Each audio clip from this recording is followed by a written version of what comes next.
We want to begin, though, with that breaking news. Just 5 days after the mass shooting at the Tops on Jefferson, law enforcement leaders say they have completed their investigation and collected all evidence inside of the store where those 10 people were brutally murdered and 3 others hurt after a gunman opened fire.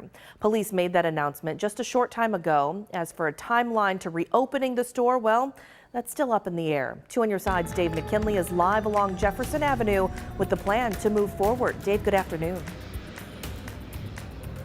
Well, just to recap, Heather, good afternoon to you. What we did learn a short time ago is that after 5 days, evidence collection here at the crime scene has concluded. And though the plan is to reopen Jefferson Avenue here behind me at 5 o'clock this afternoon, the parking lot of the Tops there will still be closed to the public, first to allow police to get their things out of here and allow construction contractors to begin repairs to the store. Meanwhile, Bernie Tolbert, who retired from the FBI as the special agent in charge of the Buffalo office, is not at all surprised with the length of time this all took.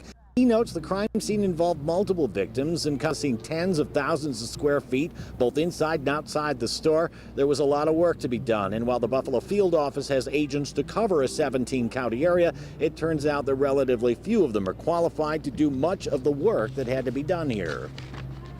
Most agents don't do crimes. You have to go through special training. You become part of what's called the evidence response team. So if you're an evidence response, an agent who's been trained in that, sure, you'll work, but it's not every agent in the division does that.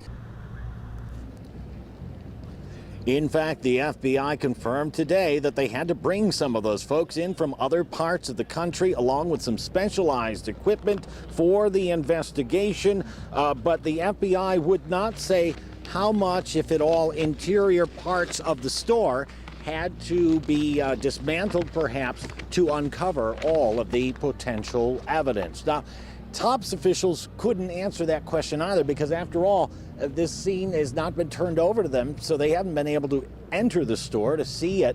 But they did, however, pledge that the store would be improved and it would be reopened at a time respectful of their employees and the victims, of course, and they therefore could not establish a firm reopening date.